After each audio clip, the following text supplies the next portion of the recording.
Bonsoir à toutes les deux, bienvenue mesdames sur ce plateau. Merci beaucoup d'avoir accepté d'être nos deux invités théma pour cette soirée spéciale 8 mars, Journée des femmes, vous le savez bien sûr. C'est jeudi prochain, deux auteurs donc avec nous sur ce plateau. Birgit Kehle, vous êtes née en Roumanie et vous vivez en Allemagne. Vous êtes journaliste, auteur de plusieurs ouvrages et notamment celui-ci, le dernier, Muttertier, ein Sage, très difficile à traduire en français, mais enfin ça pourrait se traduire par mère animale ou mère avant tout, mère louve même. Et vous nous expliquez que ce livre est un manifeste. Avant toute chose, est-ce que vous êtes ce qu'on peut appeler une conservatrice ? Alors on dit de moi que je suis conservatrice. En fait, vous savez, je suis tantôt conservatrice, tantôt libérale. En Allemagne, toute personne qui n'est pas de gauche est dans le clan des conservateurs. C'est pourquoi on essaye toujours de vous mettre une étiquette. Mais pour ma part, je me bats pour que les femmes puissent mener leur vie comme elles l'entendent. Et donc, de ce point de vue, je suis plutôt libérale. Alors, on va y revenir bien sûr dans un instant. Avec nous également Abnous Shalmani, vous êtes né en Iran et vous avez fui votre pays pour la France. Vous êtes l'auteur de ce livre, La Roumanie, ça des mois, publié chez Grasset. Votre prochain livre sort prochainement. Vous racontiez dans ce livre-là comment, petite fille sous Roumanie, vous aviez découvert finalement très jeune votre identité féministe lorsqu'on vous a imposé le voile. Et puis, on a beaucoup parlé de vous ces dernières semaines puisque vous êtes également l'une des auteurs de cette tribune signée par Catherine Deneuve et alertant sur la menace selon vous, d'un retour au puritanisme et à la victimisation des femmes à la suite du mouvement MeToo. Est-ce que vous, de la même manière, vous vous définissez comme féministe ? Ah oui, bien sûr, je suis féministe dans le sens où je suis pour l'égalité totale et absolue entre mes femmes et que je considère qu'une femme ne vaut ni plus ni moins qu'un homme, mais exactement la même chose.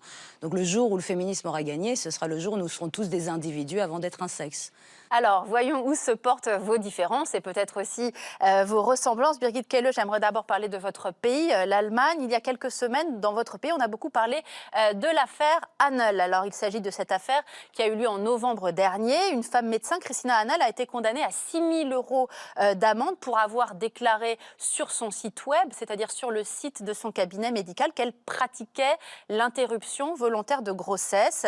En effet, il faut le dire, et on ne le sait pas toujours, en Allemagne, ces renseignements, ce genre de publicité tombe sous le coup de l'alinéa 219A du Code pénal qui interdit toute publicité en faveur de l'avortement. Aujourd'hui, en Allemagne, l'IVG, ça reste une question taboue ?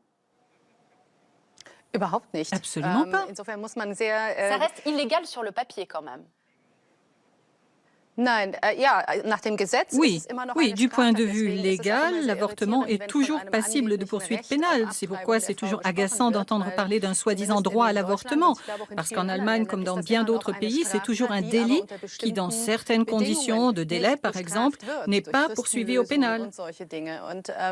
C'est pourquoi, dans le contexte du débat actuel en Allemagne sur la question de savoir si on peut faire de la publicité pour l'avortement, je pense qu'il est bon de l'interdire. Vous comprenez, si on supprimait cette interdiction de faire de la publicité, cela reviendrait de facto à autoriser la publicité pour un délit passible de poursuite pénale, impensable dans un état de droit. Dans le même temps, de l'info, on en a. Faire de la publicité ou juste donner des informations pour les femmes, c'est quand même très différent. Non, il s'agit bien de publicité. Et tout le problème est là. La loi essaie de tracer une limite claire entre information et publicité. L'information est disponible partout en Allemagne. Nous avons des milliers de centres de conseil, des centres publics, des centres privés, des réseaux qui diffusent de l'information, des centres de conseil pour les femmes, mais de la publicité. C'est-à-dire pouvoir offrir sur son site des implants mammaires et des avortements. Ça, je trouve que ce n'est pas normal. Allez regarder sur ce site, cette femme médecin, elle explique en effet qu'elle pratique l'IVG et elle donne des indications sur la différence entre une procédure médicamenteuse ou une procédure chirurgicale. Elle parle des risques, elle parle des effets secondaires. Ce sont des informations. Le tribunal en a jugé autrement. La limite entre information et publicité est difficile à tracer. Cette affaire pénale est bien sûr un cas d'école, il faut bien le voir. Tout le monde a accès à l'information en Allemagne. Une information de surcroît garantie par l'État et financée par l'État. Il n'y a donc aucune raison de faire de la pub. Abnous Shalmani, est-ce que vous saviez, ou vous l'avez appris en préparant cette émission, que légalement, l'IVG reste quelque chose d'illégal sur le papier en Allemagne aujourd'hui ? Je savais que la France et la Suède étaient les deux pays les plus libéraux en Europe pour ce qui est de l'avortement, de l'interruption volontaire de grossesse et la contraception. Effectivement, je ne savais pas, je savais pour l'Italie, mais je ne savais pas qu'en Allemagne, c'était aussi difficile d'accéder à l'avortement, sachant qu'il n'est pas remboursé automatiquement et qu'il faut un entretien préalable avec un représentant de l'état moral ou religieux, ce qui en France n'existe pas. Et effectivement, c'est ça qui me fait gentiment hurler, c'est le fait que ça soit encore pénal, ce qui n'est plus le cas en France depuis 1975 et la loi Veil. Qu'est-ce que ça dit sur nos deux pays, sur les différences entre la France et l'Allemagne selon vous? Ça dit que la Révolution française, ou en tout cas le changement de logiciel en France, a fait du très bon boulot. Et je pense qu'effectivement la France, est, par rapport à d'autres pays, beaucoup d'autres pays européens, est extrêmement en avance sur le droit des femmes. Comment est-ce que vous vivez ce que dit à l'instant Amous Shalmani? Est-ce que vous considérez qu'aujourd'hui, être contre l'IVG au XXIe siècle, c'est forcément être conservatrice, pour ne pas dire réactionnaire? Non, je ne pense pas. Je pense même que cela peut être une position très moderne. Vous savez, on a toujours tendance à basculer dans les extrêmes. Regardez un peu l'évolution du début du XXe siècle jusqu'à la légalisation progressive de l'avortement. Aujourd'hui, on a en gros en Allemagne 100 000 avortements par an. Des IVG d'ailleurs qui sont remboursés sans aucun problème par les caisses d'assurance maladie. Et on constate soudain qu'on avait finalement créé une loi pour des situations considérées comme extrêmes, des situations où personne ne songerait à imposer une grossesse à une femme, par exemple après un viol ou en cas de maladie grave. Et en réalité, aujourd'hui, qu'est-ce qu'on constate? Eh bien que ces cas sont finalement très rares et qu'entre-temps, une sorte de normalité de l'IVG s'est installée. Et moi, je ne peux pas accepter cette idée, véhiculée d'ailleurs dans le documentaire, qui fait de l'IVG une sorte d'acquis social. Et que cet acquis social serait en danger. Avoir le droit de tuer son enfant ne peut pas être un acquis social. Et moi, j'aimerais bien que l'État se demande comment, dans les pays les plus riches du monde, on peut aider les femmes à accueillir leurs enfants au lieu de leur payer une IVG. Moi, je ne vois aucun effort en ce sens, ni en France, ni en Allemagne. Alors, ce que vous dites fait bondir à Amous Shalmani. Complètement. Non, d'une, c'est pas des enfants, c'est des embryons et des fœtus. Et vous pouvez penser. Premier point de désaccord. Mais bien sûr, mais vous pouvez penser que la Terre est plate. Vous avez tout à fait droit, mais il se trouve qu'elle est ronde. Et il se trouve qu'un fœtus n'est pas un enfant, qui n'est pas constitué, que tous les scientifiques sont d'accord, sauf ceux évidemment qui sont militants. Mais il y en a aussi qui pensent que la Terre est plate. Enfin bon. Mais non, déjà il y a ça. Ensuite, il y a 100 000 avortements en Allemagne, c'est les chiffres officiels. Mais étant donné que non, c'est pas aussi simple de se faire avorter. À mon avis, il y a des avortements clandestins. 40% des femmes dans le monde n'ont pas accès à l'avortement. En France, on a exactement 218 000. On a des chiffres du temps où c'était interdit. C'était entre 100 000 et 400 000 avortements par an. Donc, en fait, que l'avortement soit légalisé ou pas légalisé, c'est à peu près les mêmes chiffres. Il n'y a pas de différence. Ce ne sont que des estimations. Une chose qui est quand même un petit peu important, c'est que vous parlez de meurtre d'enfants. Donc, ce ne sont pas des enfants, ce sont des embryons. Par contre, il y a une chose qui est sûre, c'est les cadavres des femmes qui se font avorter clandestinement. Et le chiffre est exactement de 47 000 femmes meurent tous les ans suite à un avortement clandestin. Et là, c'est des vrais morts. Ça, c'est concrètement, c'est un être humain qui est mort. Alors, Birgit Kehle, en effet, sans doute avez-vous dès le départ une différence fondamentale. Pour vous, l'embryon, c'est un être humain et donc c'est un combat au nom des droits de l'homme, ce qui était dit dans le film? Oui, bien sûr que c'est un être humain. Et c'est d'ailleurs sur cette définition que se fonde la loi allemande. Sinon, l'IVG ne serait plus passible de poursuites pénales. Si elle l'est, c'est parce qu'il y a destruction de vie humaine. Et quant à savoir exactement quand commence la vie d'un être humain, eh bien, en science comme en éthique, les points de vue diffèrent. Quand on regarde les lois dans les différents pays, on le voit bien, on le voit clairement. Les uns pensent que l'être humain est là depuis la procréation et d'autres pensent qu'il faut attendre la naissance. Entre-temps, vous avez même des philosophes spécialistes d'éthique, comme Peter Singer, qui envisagent l'idée que la vie de l'enfant ne commencerait que lorsque ses parents l'auraient pris dans les bras et auraient décidé de le garder. Dans ce cas, il y aurait même une possibilité d'avortement postnatal. Vous voyez donc que si on ouvre une brèche et qu'on définit arbitrairement à quel moment commence la vie d'un enfant, on met en danger la vie de l'enfant qui peut être tué.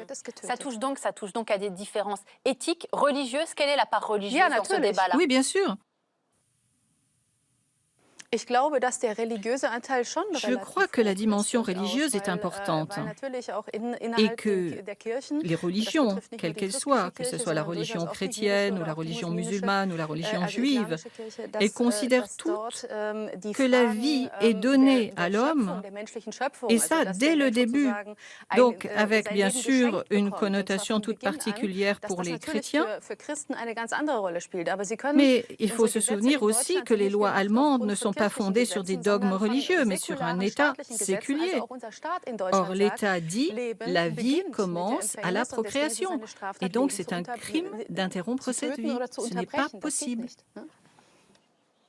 Et on aura compris que sur cette différence éthique et religieuse, on ne pourra pas vous mettre d'accord sur ce plateau. En revanche, peut-on vous mettre d'accord sur la façon dont vous définissez aujourd'hui ce qu'est le féminisme et le combat féministe, Abnous Chalmani?